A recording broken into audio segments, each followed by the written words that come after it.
हाय बच्चों, good morning. जिससे भक्ति काल जो है, भक्ति काल के कवियों को लेकर के थोड़ा संशय हो जाता है कि कौन सा कवि का संबंध किस काल से है, मतलब किस शाखा से है। उसके बारे में छोटा सा आपको वीडियो बता देख रहा हूँ। देखो, सबसे पहले जो है आता है भक्ति काल।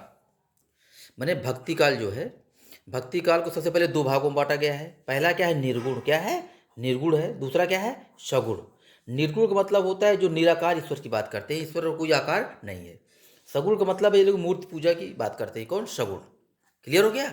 निर्गुण का मतलब ये ज्ञान की बात करते हैं, साथ में प्रेम की बात करते हैं, ईश्वर की मूर्ति पूजा को नहीं मानते। दूसरा सगुण। सगुण का मतलब होता है जो मूर्ति पूजा के समर्थक हैं।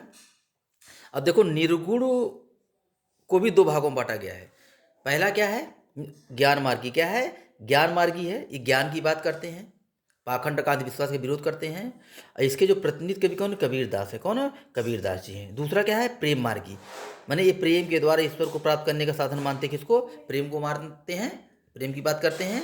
इसके प्रतिनिधि कवि कौन है? मलिक मोहम्मद जायसी। कौन है? मलिक मोहम्मद जायसी है। अब देखो, प्रेम मार्गी जो भाषा क्या है? अवधि है। क्या है? अवधि है। और जो ज्ञान मार्गिक भाषा पंचमिल खिचड़ी, अर्थात कई भाषाओं का मिश्रण है। क्या है? कबीर की भाषा क्या है? कबीर की भाषाओं में कई भाषाओं का मिश्रण है। लेकिन जो प्रेम मार्गिक भाषा क्या है? अवधि भाषा को उन्होंने प्रयोग किया था। फिर दूसरा है सगुण। तो सगुण को भी दो भागों में बांटा गया है।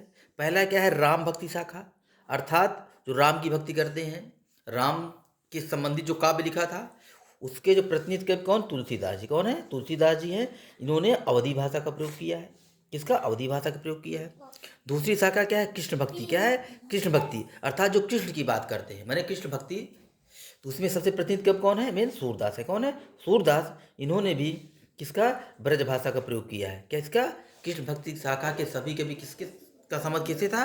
ब्रज भाषा से था। क्लियर हो गया? भक्ति काल दो भागों में, सगुण और निर्गुण। निर्गुण की दो शाखाएं हैं, ज्ञान मार्गी कबीर, प्रेम मार्गी मलिक मोहम्मद जायसी।